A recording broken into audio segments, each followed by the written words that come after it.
Olá, graça e paz, tudo bem com você? Espero que sim. Estamos nos dirigindo para o 35º dia deste grande propósito em orações 60 dias para recomeçar. Um plano, um propósito de 60 dias projetados para ajudar você a começar, melhor dizendo, recomeçar seu relacionamento com Jesus. Você fará 3 coisas todos os dias: encontrar-se com Jesus através dos evangelhos, ler nas epístolas como seus seguidores viviam a sua mensagem e aumentará a sua intimidade com Ele através da oração. E hoje eu trago para a leitura o livro de Lucas, capítulo 23 e 24, e livro de Romanos, capítulo 7 e 8. Mas antes, eu ratifico a necessidade de você estar de posse da sua Bíblia, aberta preferencialmente, acompanhar a leitura e a meditação, reflexão, fazer as anotações necessárias para que, ao término deste dia, você possa ter a intimidade com Jesus através da oração. E para a honra e a glória do Senhor, a minha irmã Fabíola Ribeiro de São Paulo está me ajudando na leitura. Vamos para a leitura no livro de Lucas, capítulo 23. Em Lucas 23 diz assim: E levantando-se toda a multidão deles, o levaram a Pilatos e começaram a acusá-lo, dizendo: Havemos achado este pervertendo a nossa nação, proibindo dar o tributo a César, e dizendo que ele mesmo é Cristo, o Rei. E Pilatos perguntou-lhe, dizendo: Tu és o Rei dos judeus? E ele respondendo disse-lhe: Tu o dizes. E disse Pilatos aos principais do sacerdote e à multidão: Não acho culpa alguma neste homem. Mas eles insistiam cada vez mais, dizendo: Alvoroça o povo, ensinando por toda a Judéia, começando desde a Galiléia até aqui. Então Pilatos, ouvindo falar da Galiléia, perguntou se aquele homem era galileu. E sabendo que era da jurisdição de Herodes, remeteu-o a Herodes, que também naqueles dias estava em Jerusalém. E Herodes, quando viu a Jesus, alegrou-se muito, porque havia muito que desejava vê-lo, por ter ouvido dele muitas coisas, e esperava que lhe veria fazer algum sinal. E interrogava-o com muitas palavras, mas ele nada lhe respondia. E estavam os principais dos sacerdotes e os escribas acusando-o com grande veemência. E Herodes, com os seus soldados, desprezou-o e, escarnecendo dele, vestiu-o de uma roupa resplandecente e tornou a enviá-lo a Pilatos. E no mesmo dia Pilatos e Herodes entre si se fizeram amigos, pois dantes andavam em inimizade um com o outro. E convocando Pilatos os principais dos sacerdotes e os magistrados e o povo, disse-lhes: Haveis-me apresentado este homem como pervertedor do povo, e eis que, examinando-o na vossa presença, nenhuma culpa das de que o acusais acho neste homem, nem mesmo Herodes, porque a ele vos remeti, e eis que não tem feito coisa alguma digna de morte. Castigá-lo-ei, pois, e soltá-lo-ei. E era-lhe necessário soltar-lhes um pela festa. Mas toda a multidão clamou a uma, dizendo: Fora daqui com este, e solta-nos Barrabás, o qual fora lançado na prisão por causa de uma sedição feita na cidade e de um homicídio. Falou, pois, outra vez Pilatos, querendo soltar a Jesus, mas eles clamavam em contrário, dizendo: Crucifica-o, crucifica-o. Então ele, pela terceira vez, lhes disse: Mas que mal fez este? Não acho nele culpa alguma de morte. Castigá-lo-ei, pois, e soltá-lo-ei. Mas eles instavam com grandes gritos, pedindo que fosse crucificado. E os seus gritos e o dos principais dos sacerdotes redobravam. Então Pilatos julgou que devia fazer o que eles pediam, e soltou-lhes o que fora lançado na prisão, por uma sedição e homicídio, que era o que pediam, mas entregou Jesus à vontade deles. E quando o iam levando, tomaram um certo Simão, Cireneu, que vinha do campo, e puseram-lhe a cruz às costas, para que a levasse após Jesus. E seguia-o grande multidão de povo e de mulheres, as quais batiam nos peitos e lamentavam. Porém Jesus, voltando-se para elas, disse: Filhas de Jerusalém, não choreis por mim, chorai antes por vós mesmas e por vossos filhos. Porque eis que hão de vir dias em que dirão: bem-aventuradas as estéreis, e os ventres que não geraram, e os peitos que não amamentaram. Então começaram a dizer aos montes: cai sobre nós, e aos outeiros: cobre-nos. Porque se o madeiro verde fazem isto, que se fará ao seco? E também conduziram outros 2, que eram malfeitores, para com eles serem mortos. E quando chegaram ao lugar chamado a Caveira, ali o crucificaram, e os malfeitores, um à direita e outro à esquerda. E dizia Jesus: Pai, perdoa-lhes, porque não sabem o que fazem. E repartindo os seus vestidos, lançaram sortes. E o povo estava olhando, e também os príncipes zombavam dele, dizendo: aos outros salvou, salva-se a si mesmo, se este é o Cristo, o escolhido de Deus. E também os soldados o escarneciam, chegando-se a ele e apresentando-lhe vinagre, e dizendo: se tu és o rei dos judeus, salva-te a ti mesmo. E também por cima dele estava um título escrito em letras gregas, romanas e hebraicas: este é o rei dos judeus. E um dos malfeitores que estavam pendurados blasfemava dele, dizendo: se tu és o Cristo, salva-te a ti mesmo e a nós. Respondendo, porém, o outro repreendia-o, dizendo: tu nem ainda temes a Deus, estando na mesma condenação? E nós, na verdade, com justiça, porque recebemos o que os nossos feitos mereciam. Mas este nenhum mal fez. E disse a Jesus: Senhor, lembra-te de mim quando entrares no teu reino.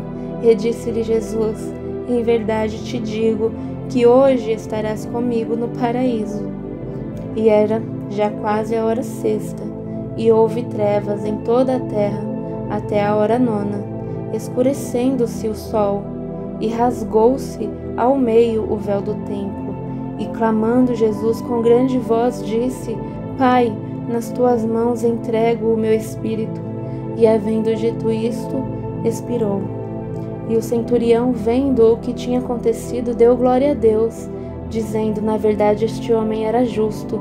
E toda a multidão que se ajuntara a este espetáculo, vendo o que havia acontecido, voltava batendo nos peitos.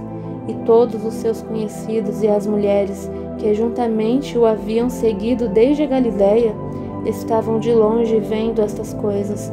E eis que um varão, por nome José, senador, homem de bem e justo, que não tinha consentido no conselho e nos atos dos outros, de Arimateia, cidade dos judeus, e que também esperava o reino de Deus, esse, chegando a Pilatos, pediu o corpo de Jesus. E havendo-o tirado, envolveu-o num lençol e pô-lo num sepulcro escavado numa penha, onde ninguém ainda havia sido posto. E era o dia da preparação, e amanhecia o sábado. E as mulheres que tinham vindo com ele da Galiléia seguiram também e viram o sepulcro, e como foi posto o seu corpo. E voltando elas, prepararam especiarias e ungüentos, e no sábado repousaram, conforme o mandamento. Amém. E graças a Deus. Em Lucas, capítulo 23, versículos 1 a 25, destaca o versículo 1, Pilatos. Pilatos era o governador romano, presente em Jerusalém na época da Páscoa. Jesus foi levado a ele porque, de conformidade com a lei romana, os judeus não tinham autoridade para decretar pena de morte. Pilatos tornou-se o símbolo dos que tomam decisões religiosas à base da conveniência política e não à base da verdade e justiça. Todo crente deve tomar cuidado para não transigir com a palavra de Deus. Ele deve tomar posição por aquilo que é justo e não por coisas que servirão apenas às suas ambições egoístas. No versículo 11 destaca Jesus perante o rei Herodes. Este é o mesmo Herodes que mandou decapitar João Batista. Devido a tão grande dureza do coração de Herodes, Jesus se recusa a dirigir-lhe uma única palavra. Irado Herodes, juntamente com os seus soldados, zomba da reivindicação de Jesus, afirmando ser o rei dos judeus. No versículo 14 destaco nenhuma culpa acho neste homem. Jesus foi acusado de traição contra Roma. Pilatos, falando com Jesus, chega à conclusão que ele é inocente de qualquer rebelião contra o governo romano. Jesus declara a Pilatos que seu reino não é um reino político deste mundo, mas é um reino espiritual. No versículo 25 e último, entregou Jesus à vontade deles. É por conveniência política que Pilatos entrega Jesus às autoridades judaicas. O versículo 31, madeiro verde seco. Se Jesus, inocente, sofre semelhante condenação, qual não será a da tão culposa Jerusalém? No versículo 33 destaca o lugar chamado a caveira. Jesus foi crucificado num local fora da cidade, porque o local era chamado a caveira. É assunto discutido até hoje. O termo grego para caveira corresponde em latim calvário, como está na versão bíblica em latim. No versículo 33 destaco o crucificaram. A crucificação e a morte de Jesus são a essência e o fundamento do plano divino da redenção. Jesus, que nunca pecou, morreu em lugar da humanidade pecadora. Mediante sua crucificação, foi paga a penalidade dos nossos pecados, e a obra de Satanás foi desfeita. Agora todos podem voltar-se para Deus, com arrependimento e fé em Cristo, e receber o perdão, a salvação do pecado e da vida eterna. No versículo 34 destaco: perdoa-lhes, porque não sabem o que fazem. Provavelmente esta declaração de Cristo é a primeira das suas 7 últimas palavras na cruz. As 7 palavras ou frases foram pronunciadas na seguinte ordem.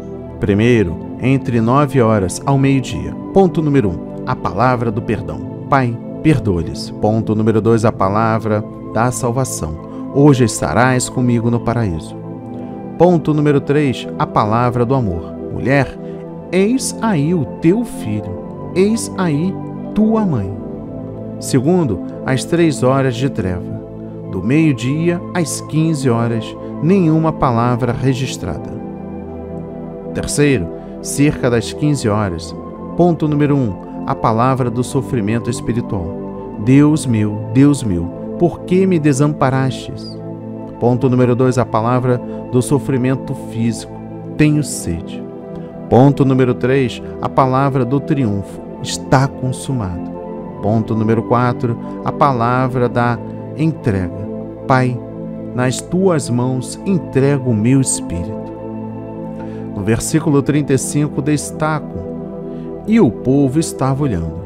Uma das provas mais seguras da depravação do coração humano é o homem sentir prazer na violência, sangue derramado e morte. Primeiro, era o que acontecia nas arenas romanas e gregas, onde os espectadores sentiam prazer em ver os homens lutarem e morrerem. Por isso que também aconteceu com os espectadores, que passavam e olhavam vendo Cristo morrer de maneira horrível. O mesmo aconteceu nas perseguições aos fiéis. Segundo, vemos esse fato repetido em nossa sociedade moderna, onde milhões de adultos e crianças comprazem-se e divertem-se no vídeo, no cinema, nas revistas e noutros meios de entretenimento, olhando a morte, a violência, o sangue e o sofrimento humano, quando os homens matam uns aos outros.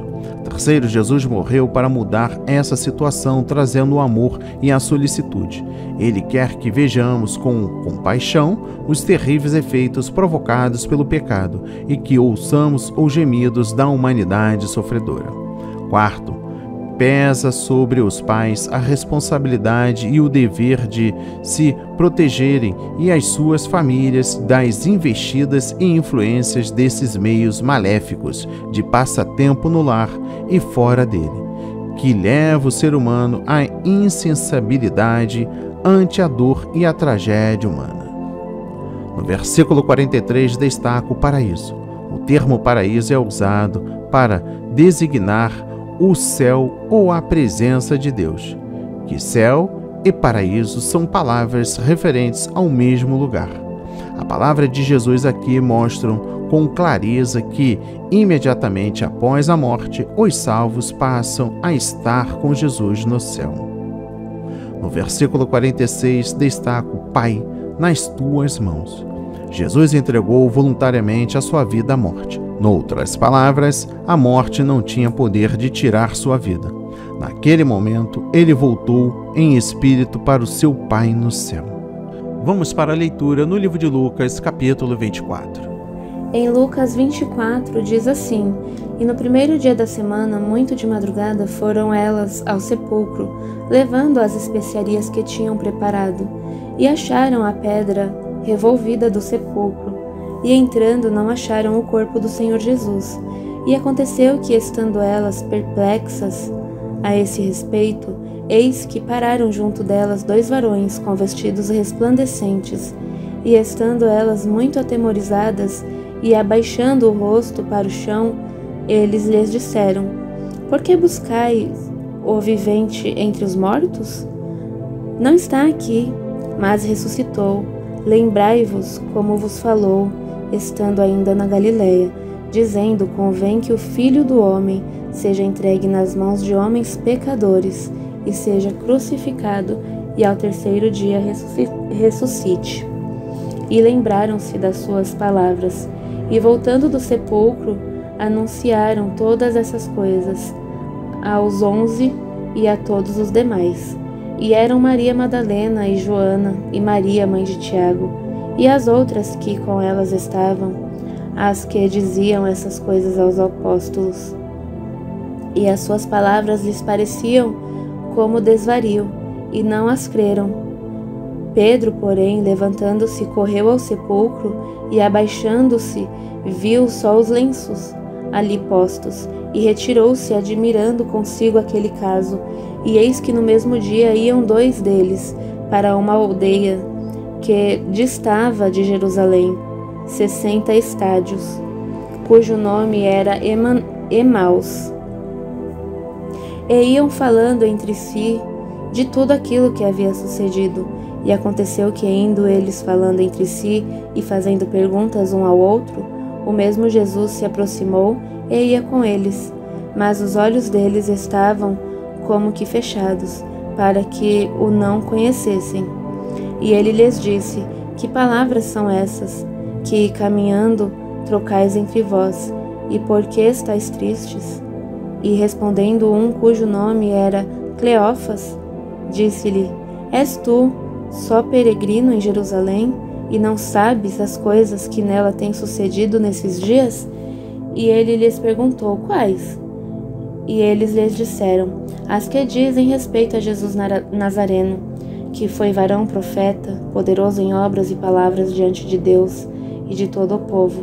E como os principais dos sacerdotes e os nossos príncipes o entregaram à condenação de morte e o crucificaram. E nós esperávamos que fosse ele o que remisse Israel. Mas agora, sobre tudo isso, é já hoje o 3º dia desde que essas coisas aconteceram. É verdade que também algumas mulheres dentre nós nos maravilharam as quais de madrugada foram ao sepulcro, e não achando o seu corpo, voltaram, dizendo que também tinham visto uma visão de anjos, que dizem que ele vive. E alguns dos que estavam conosco foram ao sepulcro, e acharam ser assim, como as mulheres haviam dito, porém a ele não ouviram. E ele lhes disse: ó nécios e tardos de coração, para crer tudo o que os profetas disseram. Porventura não convinha que Cristo padecesse essas coisas e entrasse na sua glória? E começando por Moisés e por todos os profetas, explicava-lhes o que dele se achava em todas as Escrituras. E chegaram à aldeia para onde iam, e ele fez como quem ia para mais longe.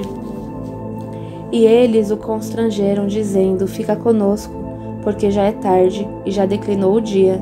E entrou para ficar com eles. E aconteceu que, estando com eles à mesa, tomando o pão, o abençoou e partiu-o e lhe deu. Abriram-se-lhes então os olhos e conheceram, e ele desapareceu-lhes. E disseram um para o outro: porventura não ardia em nós o nosso coração, quando pelo caminho nos falava e quando nos abria as Escrituras?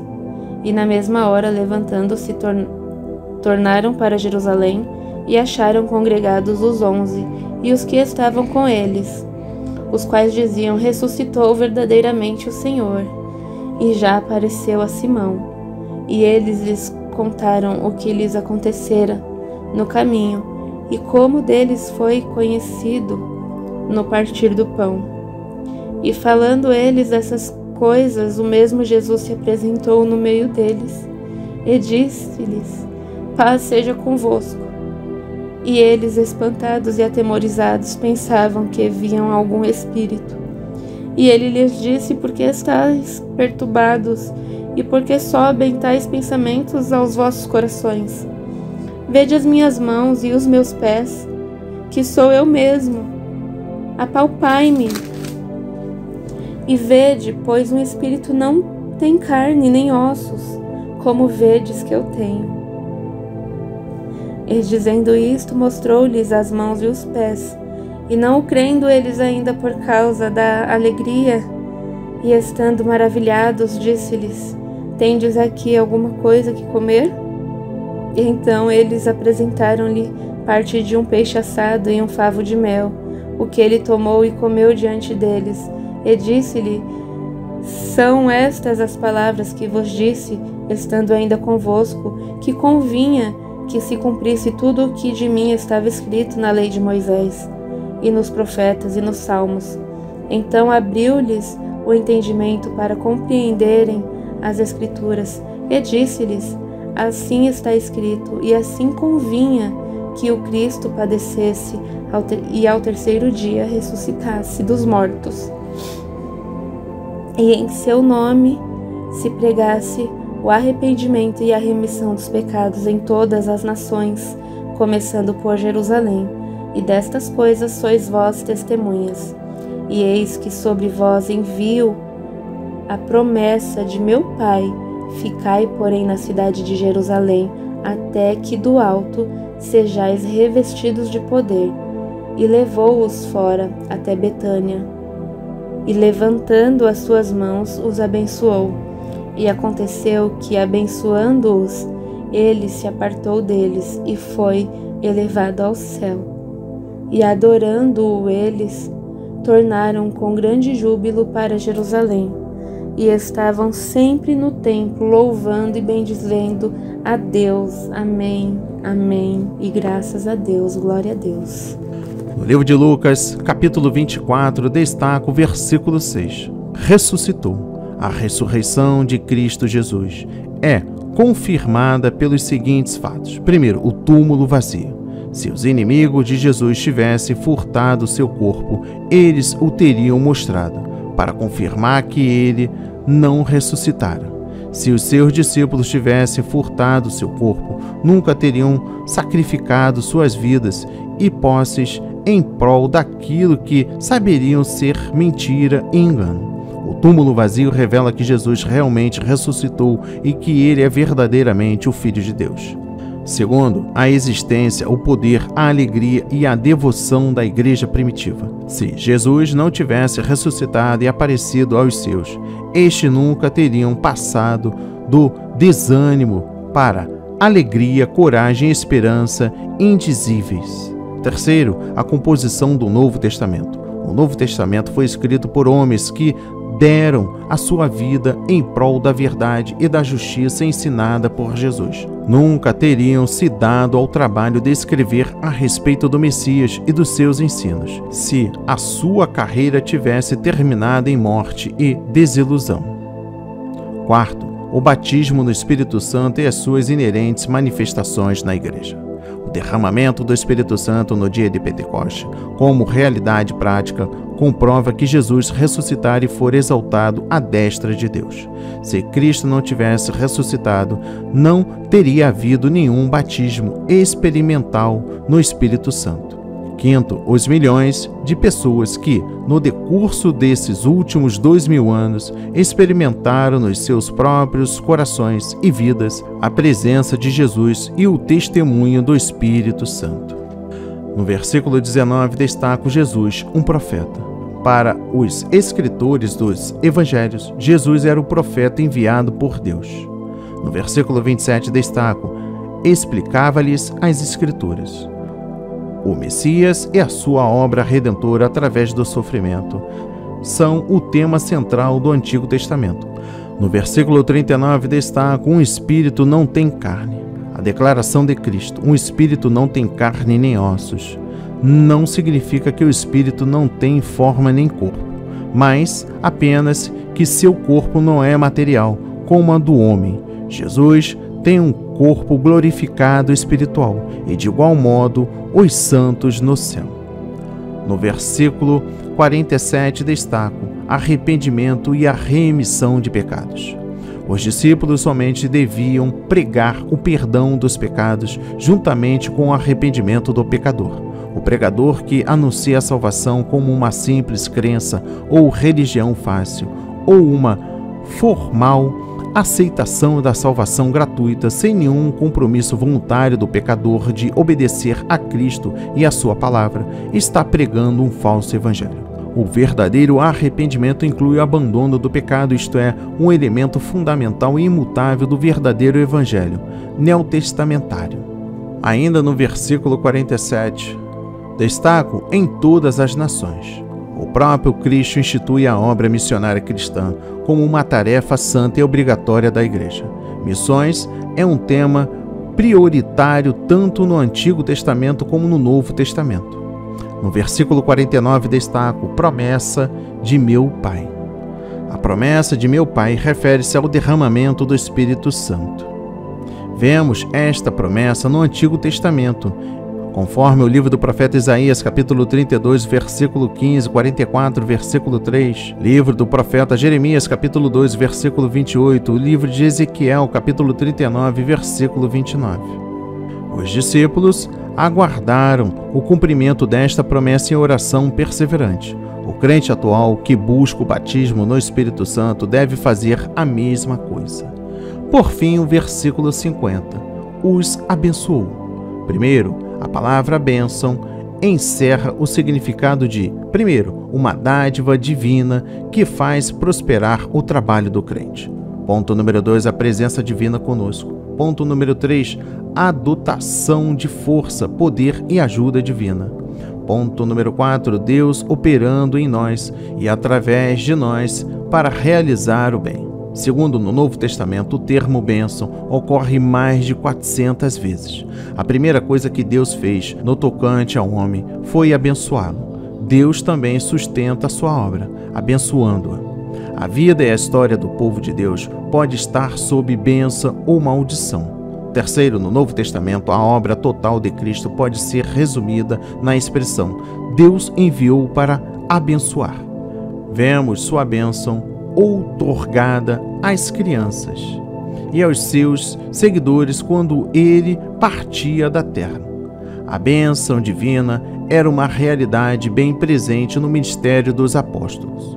Quarto, a bênção de Deus é condicional, dependendo do seu povo, o qual opta pela bênção ao obedecer a Deus ou pela maldição ao desobedecer. Quinto, como recebemos a bênção do Senhor? Ponto número 1, olhando sempre para Jesus e buscando a sua bênção sobre nosso ministério, trabalho, vida e família.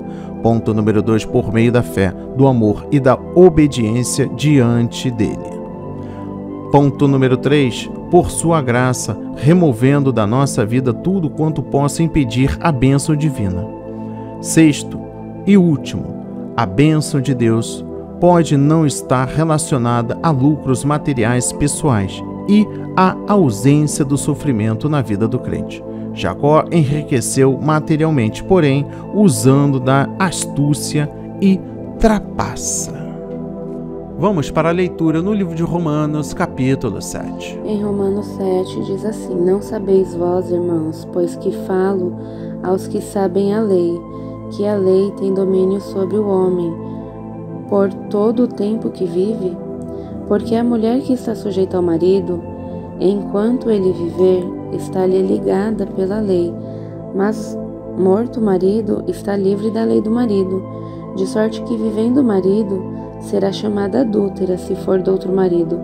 Mas morto o marido, livre está da lei, e assim não será adúltera se for do outro marido. Assim, meus irmãos, também vós estáis mortos para a lei, pelo corpo de Cristo, para que sejais douto daquele que ressuscitou dentre os mortos, a fim de que demos fruto para Deus. Porque quando estávamos na carne, as paixões dos pecados que são pela lei obravam em nossos membros para darem fruto para a morte.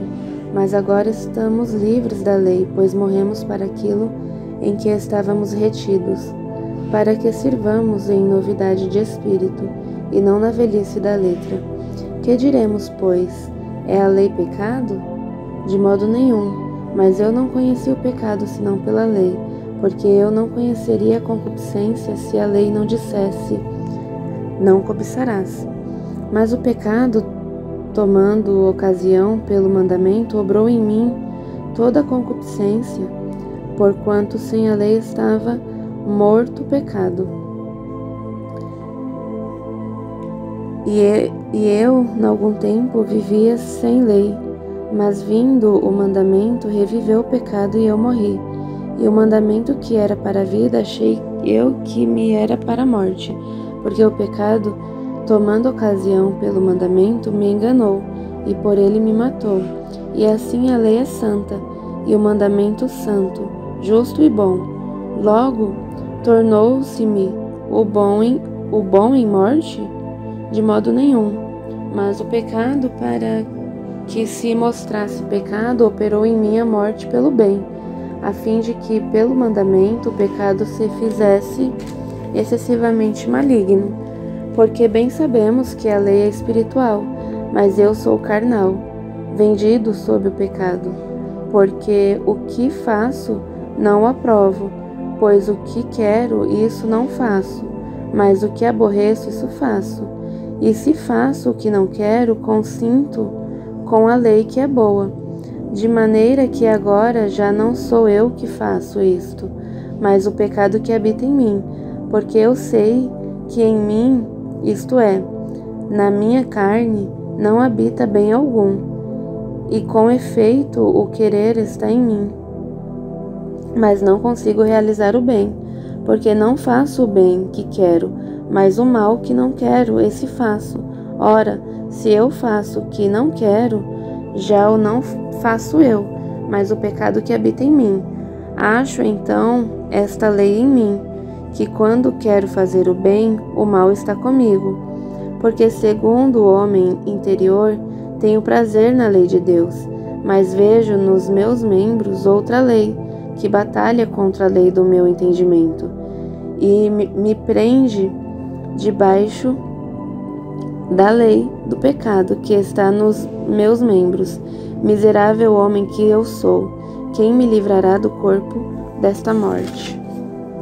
Dou graças a Deus por Jesus Cristo, nosso Senhor, assim que eu mesmo, com o entendimento, sirvo a lei de Deus, mas com a carne, a lei do pecado. Amém. E graças a Deus. No capítulo 7, destaca o versículo 4. Mortos para a lei. Já não dependemos da lei e dos sacrifícios do Antigo Testamento para sermos salvos e aceitos diante de Deus. Fomos alienados da antiga aliança, da lei, e unidos a Cristo para a salvação. Devemos crer em Jesus, receber o Espírito e a sua graça, e assim receber o perdão, ser regenerado e capacitado para produzir fruto para Deus. Não conheci o pecado senão pela lei. Preste atenção na mensagem no versículo 7. Os versículos 7 a 25 descreve a experiência pré-conversão de Paulo, ou de qualquer outra pessoa que procura agradar a Deus, sem depender da sua graça, misericórdia e poder. Primeiro, nos versículos 7 a 12, Paulo descreve o período de inocência do indivíduo até chegar à idade da responsabilidade. Ele vive, isto é, sem culpa nem responsabilidade espiritual, até que deliberadamente peca contra a lei de Deus escrita externamente ou no seu coração. Segundo, nos versículos 13 a 20, Paulo relata um estado de escravidão ao pecado porque a lei, uma vez conhecida, traz inconscientemente o pecado para a consciência e, assim, o indivíduo passa a ser realmente um transgressor. O pecado se torna seu senhor, embora ele se esforce para resistir. Terceiro, nos versículos 21 a 25, Paulo revela o desespero total da pessoa à medida que o conhecimento e o poder do pecado o reduzem à miséria. Eu, em algum tempo, vivia. Preste atenção nas mensagens dos versículos 9 a 11. As declarações de Paulo, eu vivia e o pecado me matou, apoiam a crença geral que a criança é inocente até deliberadamente pecar contra a lei de Deus no coração. O ensino que diz que as criancinhas entram no mundo afetadas pela culpa do pecado e dignas da condenação eterna não se acha nas Escrituras.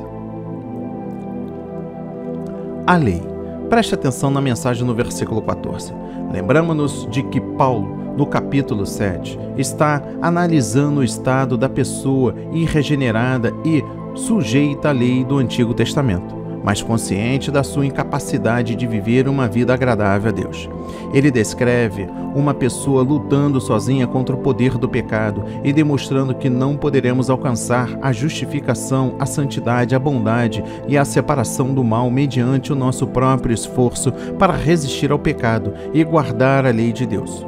O conflito do cristão, por outro lado, é bem diferente. Um conflito entre uma pessoa unida a Cristo e o Espírito Santo, de um lado, contra o poder do pecado, do outro lado. No capítulo 8, Paulo descreve o caminho da vitória sobre o pecado mediante a vida no Espírito. Ainda no versículo 14 destaco, eu sou carnal, vendido sob o pecado. Mais incisivas do que as demais palavras do capítulo 7. Esta aqui falam claramente num período sob a lei, na vida de Paulo antes da sua conversão. Esse fato é comprovado pelas seguintes razões. Primeiro, no capítulo 7, Paulo está demonstrando a insuficiência da lei para nos redimir a parte da graça e não a insuficiência do evangelho aliado à graça. Segundo, nos versículos 5, Paulo declara que os que estão na carne, isto é, são carnais sensuais, produzem fruto para a morte, isto é, a morte eterna. No livro de Romanos, capítulo 8, versículo 13, ele afirma que, se viverdes segundo a carne, morrereis. Logo, o tipo de pessoa referido no capítulo 7 está espiritualmente morta. Terceira, a expressão vendidos sob o pecado significa servidão ou escravidão do pecado. Tal linguagem não pode ser aplicada ao crente em Cristo, porque ele, pelo preço do resgate pelo seu sangue, redimiu-nos do poder do pecado e declara que o pecado já não tem domínio sobre nós. O próprio Cristo afirmou: se, pois, o Filho vos libertar, verdadeiramente sereis livres. Realmente, o nome de Jesus significa Ele salvará o seu povo dos seus pecados. Quarto, além disso, a presença do Espírito Santo habitando em nós não deixa os crentes vendidos sob o pecado. Paulo declara ainda no mesmo capítulo que a lei do Espírito de vida em Cristo Jesus me livrou da lei do pecado. E ele inclui a si mesmo entre os que não andam segundo a carne, mas segundo o Espírito, porque somos devedores, não a carne. O que quero, isso não faço. Preste atenção na mensagem no versículo 15. Aqueles que tentam obedecer aos mandamentos de Deus sem a graça salvífica de Cristo descobrem que são incapazes de realizar as boas intenções do seu coração. Não são senhores de si mesmo. O mal e o pecado governam o seu ser. São escravos dessas coisas, presos debaixo da lei do pecado. É somente para os que estão em Cristo que Deus, juntamente com a tentação, dará também o escape, para que possais suportar. Tenho prazer na lei de Deus. Preste atenção na mensagem no versículo 22. Muitos crentes sob a lei do Antigo Testamento verificaram que em si mesmos tinham prazer na lei e nos mandamentos de Deus. Entretanto, ao mesmo tempo, quando buscavam ajuda apenas da lei, as paixões da carne neles imperavam. Igualmente, na igreja hoje pode haver os que reconhecem a justiça, a pureza e a excelência do Evangelho de Cristo. No entanto, por não terem em si a experiência da graça regeneradora de Cristo, verificam que são escravos e prisioneiros do pecado. Quando tentamos viver livres do domínio do pecado e da imoralidade, todos os nossos esforços para isso são inúteis, a menos que sejamos realmente nascidos de novo, reconciliados com Deus, libertos do poder de Satanás e como novas criaturas em Cristo, vivendo uma vida renovada no Espírito Santo. Miserável homem que eu sou. Preste atenção na mensagem no versículo 24. Pessoa não convertida em sua luta desigual com o pecado termina dominada, cativa. O pecado vence e a pessoa vende-se ao pecado como escrava. Miserável condição esta, quem poderá livrar-nos? A resposta é: por Jesus Cristo nosso Senhor. É Ele o único que pode nos libertar da lei do pecado e da morte. Vamos para a leitura no livro de Romanos, capítulo 8. Em Romanos 8 diz assim: portanto, agora nenhuma condenação há para os que estão em Cristo Jesus, que não andam segundo a carne, mas segundo o Espírito. Porque a lei do Espírito de vida em Cristo Jesus me livrou da lei do pecado e da morte. Porquanto o que era impossível à lei, visto como estava enferma pela carne, Deus enviou o seu Filho, em semelhança da carne e do pecado. Pelo pecado condenou o pecado da carne, para que a justiça da lei se cumprisse em nós, que não andamos segundo a carne, mas segundo o Espírito. Porque os que são segundo a carne inclinam-se para as coisas da carne, mas os que são segundo o Espírito para as coisas do Espírito. Porque a inclinação da carne é morte, mas a inclinação do Espírito é vida e paz. Porquanto a inclinação da carne é inimizade contra Deus, pois não é sujeita à lei de Deus, nem em verdade o pode ser. Portanto, os que estão na carne não podem agradar a Deus. Vós, porém, não estáis na carne, mas no Espírito, se é que o Espírito de Deus habita em vós. Mas se alguém não tem o Espírito de Cristo, esse tal não é dele. E se Cristo está em vós, o corpo, na verdade, está morto por causa do pecado, mas o Espírito vive por causa da justiça. E se o Espírito daquele que dos mortos ressuscitou a Jesus habita em vós, aquele que dos mortos ressuscitou a Cristo também vivificará os vossos corpos mortais, pelo seu Espírito em que vós habita. De maneira que, irmãos, somos devedores, não a carne para viver segundo a carne, porque se viverdes segundo a carne morrereis, mas se pelo Espírito mortificardes as obras do corpo, vivereis. Porque todos os que são guiados pelo Espírito de Deus, esses são filhos de Deus. Porque não recebestes o Espírito de escravidão, para outra vez estardes em temor, mas recebestes o Espírito de adoção de filhos, pelo qual clamamos Abba Pai. O mesmo Espírito testifica com o nosso espírito que somos filhos de Deus. E se nós somos filhos, somos logo herdeiros também, herdeiros de Deus e co-herdeiros de Cristo. Se é certo que com Ele padecemos, para que também com Ele sejamos glorificados. Porque para mim tenho por certo que as aflições deste tempo presente não são para comparar com a glória que em nós há de ser revelada, porque a ardente expectação da criatura espera a manifestação dos filhos de Deus, porque a criação ficou sujeita à vaidade, não por sua vontade, mas por causa do que a sujeitou, na esperança de que também a mesma criatura será libertada da servidão, da corrupção, para a liberdade da glória dos filhos de Deus. Porque sabemos que toda a criação geme e está juntamente com dores de parto até agora. E não só ela, mas nós mesmos que temos as primícias do Espírito, também gememos em nós mesmos esperando a adoção, a saber, a redenção do nosso corpo. Porque em esperança somos salvos. Ora, a esperança que se vê não é esperança, porque o que alguém vê, como o esperará? Mas se esperarmos o que não vemos, com paciência o esperamos. E da mesma maneira também o Espírito ajuda as nossas fraquezas, porque não sabemos o que havemos de pedir como convém, mas o mesmo Espírito intercede por nós com gemidos inexprimíveis. E aquele que examina os corações sabe qual é a intenção do Espírito, e é ele que, segundo Deus, intercede pelos santos. E sabemos que todas as coisas contribuem juntamente para o bem daqueles que amam a Deus, daqueles que são chamados por seu decreto. Porque os que dantes conheceu também, os predestinou para serem conformes à imagem de seu Filho, a fim de que ele seja o primogênito entre muitos irmãos. E aos que predestinou a estes também chamou. E aos que chamou, a estes também justificou.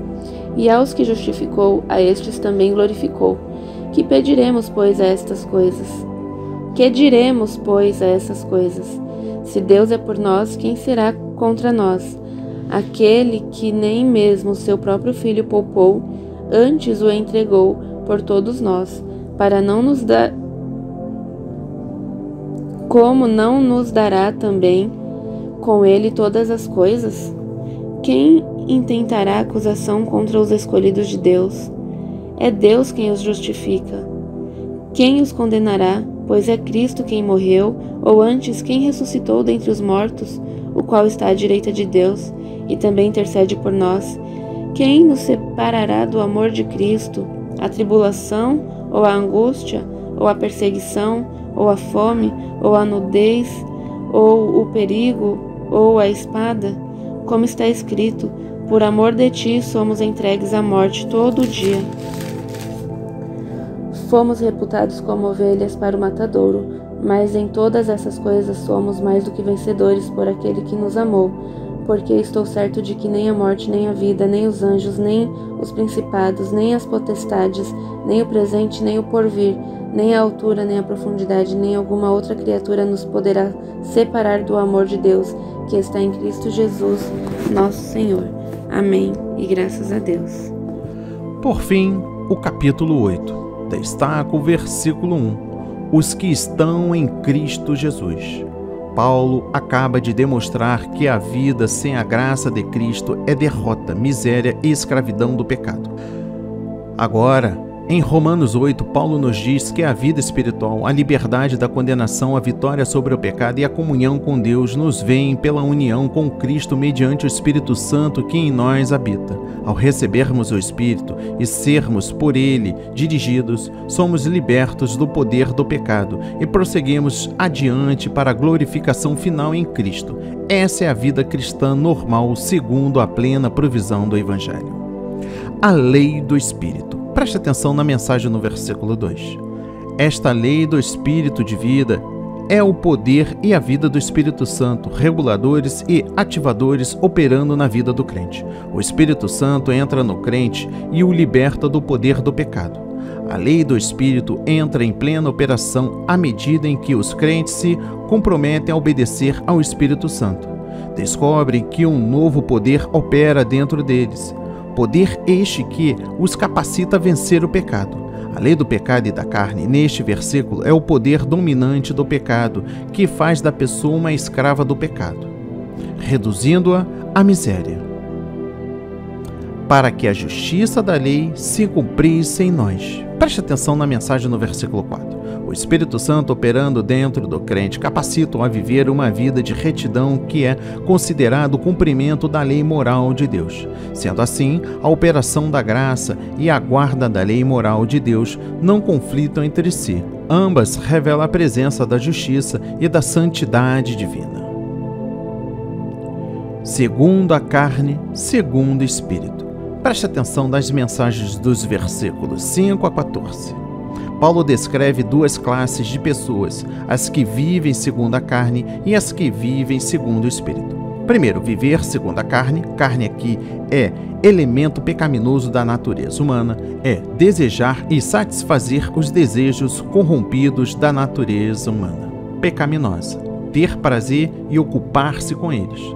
Trata-se não somente da fornicação, do adultério, do ódio, da ambição egoísta, das crises de raiva, etc., mas também da obscenidade, de ser viciada em pornografia e em drogas, do prazer mental e emocional, em casa de sexo, em peças teatrais, livros, vídeos, cinemas e assim por diante. Segundo, viver segundo o Espírito é buscar a orientação, a capacitação do Espírito Santo e submeter-nos a elas e concentrar nossa atenção nas coisas de Deus.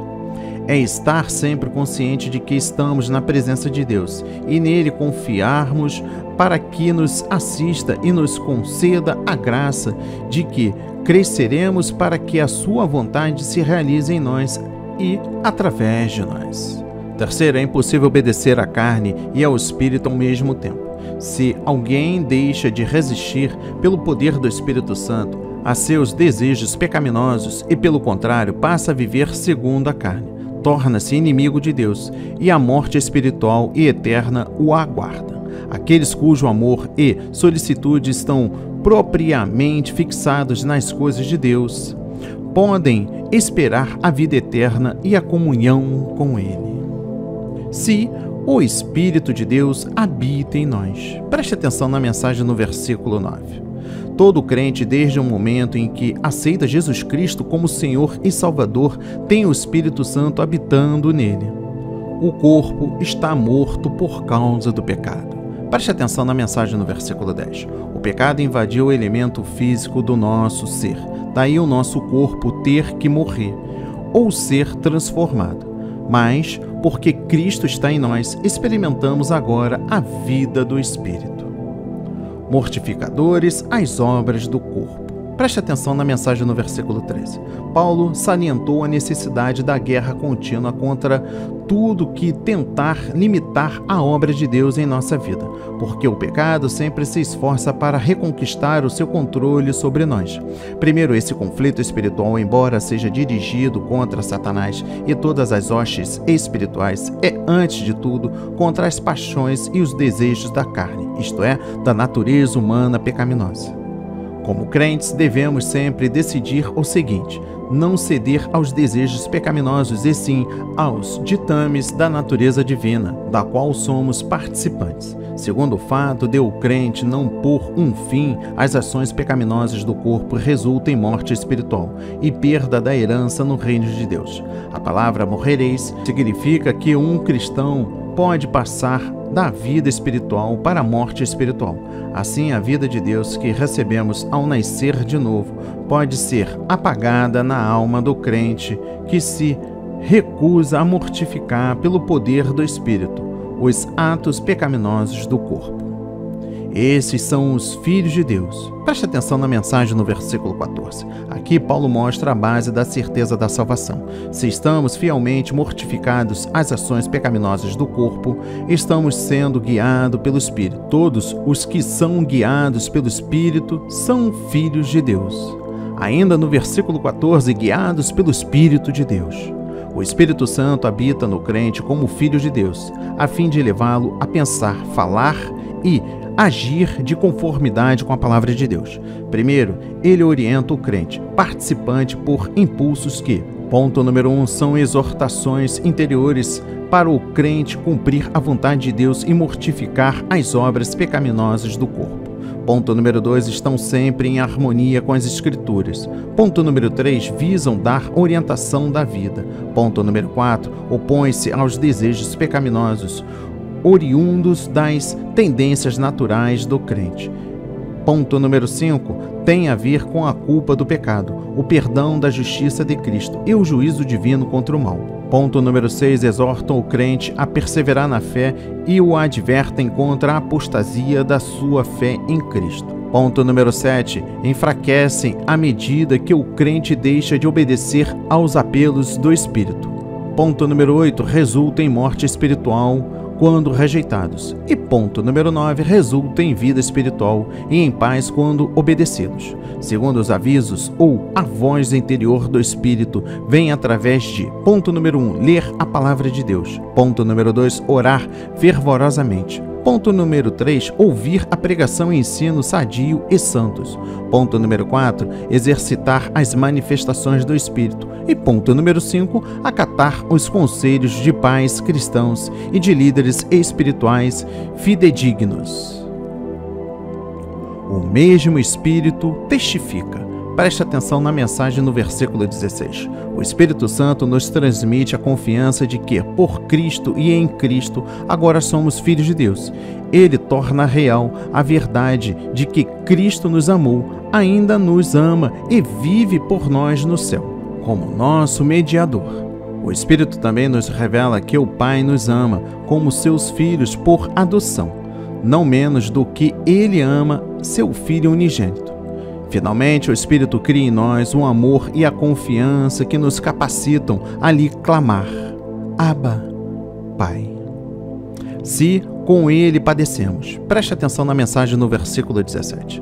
Paulo nos faz lembrar que a vida vitoriosa no Espírito Santo não é nenhum caminho fácil. Jesus sofreu e nós, que o seguimos, sofreremos também. Esse sofrimento é considerado um sofrimento em conjunto com ele e advém do nosso relacionamento com Deus como seus filhos, da nossa identificação com Cristo, do nosso testemunho dele e da nossa recusa de nos conformar com o mundo. As aflições deste tempo presente. Preste atenção na mensagem no versículo 18. Todos os sofrimentos do momento, enfermidades, dor, calamidade, decepção, pobreza, maus tratos, tristeza, perseguição e todos os tipos de aflição devem ser considerados insignificantes ante a bênção, os privilégios e a glória que serão concedidos ao crente fiel na era vindoura. Toda a criação geme. Preste atenção na mensagem no versículo 22. Nos versículos 22 a 27, Paulo fala de 3 gemidos diferentes: o da criação, o dos crentes e do Espírito Santo. A criação, isto é, a natureza animada e inanimada, tornou-se sujeita ao sofrimento e às catástrofes físicas por causa do pecado humano. Deus, portanto, determinou que a própria natureza será redimida e recriada. Haverá novo céu e a nova terra, uma restauração de todas as coisas segundo a vontade de Deus, quando então os fiéis servos de Deus receberão sua plena herança. Também gememos. Preste atenção na mensagem no versículo 23. Embora os crentes possuam o Espírito e as suas bênçãos, eles também gemem no íntimo, ansiando por uma plena redenção. Gemem por 2 razões. Primeiro, os crentes, por viverem num mundo pecaminoso que entristece o seu espírito, continuam experimentando a imperfeição, a dor e a tristeza. Os gemidos do crente expressam a sua profunda tristeza sentida ante essas circunstâncias. Segundo, gemem ao suspirar por sua redenção total e pela plenitude do Espírito Santo que serão outorgadas na ressurreição. Geme pela glória a lhes ser revelada e pelos privilégios da plena aflição celestial. O Espírito intercede por nós com gemidos. Preste atenção na mensagem no versículo 26. No tocante à atividade do Espírito Santo em ajudar o crente a orar, 3 observações são importantes. Primeiro, os filhos de Deus têm 2 intercessores divinos. Cristo intercede no céu pelo crente, perante a face do Pai. E o Espírito Santo intercede no íntimo do crente na terra. Segundo, com gemidos. Provavelmente indica que o Espírito intercede juntamente com os gemidos do crente. Esses gemidos têm lugar no coração do crente. Terceiro, os desejos e anseios espirituais dos crentes têm a sua origem no Espírito Santo que habita em nosso coração. O próprio Espírito suspira, geme e sofre dentro de nós, ansiando pelo dia final da redenção. Ele apela ao Pai em favor das nossas necessidades, segundo a vontade de Deus. Todas as coisas contribuem juntamente para o bem. Preste atenção na mensagem no versículo 28. Esse trecho traz grande conforto ao Filho de Deus quando temos que enfrentar sofrimentos nesta vida. Primeiro, Deus fará o bem surgir de todas as aflições, provações, perseguições e sofrimento. O bem que Deus leva a efeito é conformar-nos à imagem de Cristo, finalmente levar a efeito a nossa glorificação. Segundo, essa promessa é limitada aos crentes que amam a Deus e lhes são submissos mediante a fé em Cristo. Terceiro, todas as coisas não incluem os nossos pecados e nossas negligências. E isso quer dizer que ninguém pode alegar motivo para pecar, justificando que Deus fará resultar isso em bem. Os que dantes conheceu. Preste atenção na mensagem no versículo 29. Neste versículo, reconhecer de antemão é o equivalente a amar de antemão e é usado no sentido de ter como objeto de estima efetiva e optar por amar desde a eternidade. Primeiro, a presciência de Deus aqui significa que Ele determinou desde a eternidade amar e redimir a raça humana através de Cristo. O objeto da presciência ou do amor eterno de Deus aparece no plural e refere-se à igreja. Isso significa que o amor eterno de Deus objetiva principalmente o corpo coletivo de Cristo e somente tem a ver com indivíduos à medida que estes integram este corpo coletivo mediante a fé permanente em Cristo e a sua união com Ele. Segundo, o corpo coletivo de Cristo alcançará a glorificação no porvir. O crente considerado à parte não alcançará a glorificação, caso ele venha a separar-se do corpo de Cristo, amado de antemão pelo Pai, e deixar de conservar sua fé no Senhor. Como ovelhas para o matadouro. Preste atenção na mensagem no versículo 36. As adversidades alistadas pelo apóstolo nos versículos 35 e 36 têm sido experimentadas pelo povo de Deus através dos tempos. Nenhum crente deve estranhar o fato de experimentar adversidades, perseguição, fome, pobreza ou perigo. Aflições e calamidades não significam, de certo, que Deus nos abandonou, nem que Ele deixou de nos amar. Pelo contrário, nosso sofrimento como crentes abrir-nos-á a caminho pelo qual experimentaremos mais do amor e consolo de Deus. Paulo nos garante que venceremos em todas essas adversidades, que seremos mais que vencedores por meio de Cristo. E por fim, o versículo 39, o amor de Deus em Cristo Jesus, nosso Senhor. Se alguém fracassar na sua vida espiritual, não será por falta da graça e amor divino, nem por causa de poderes do mal ou adversidades demais, mas porque tal pessoa foi negligente na sua comunhão com Cristo. Somente em Cristo Jesus é que o amor de Deus foi manifestado e somente nele o desfrutaremos. Somente à medida em que permanecemos em Cristo Jesus como nosso Senhor é que podemos ter a certeza de que nunca seremos separados do amor de Deus. Que a palavra de hoje toque o seu coração, transforme a sua vida para a honra e a glória do Senhor. Medite na palavra que foi revelada para a sua vida no dia de hoje. É importante que você esteja no seu local secreto, medite nas suas anotações e confesse ao Senhor tudo que foi revelado ao seu coração. Oremos. Pai amado, bendito, e não deixes que sejamos tentados, mas livra-nos do mal. Senhor, aparta de mim todo relacionamento que possa me atrapalhar de ficar mais perto de Ti. Caminharei em verdade e sinceridade.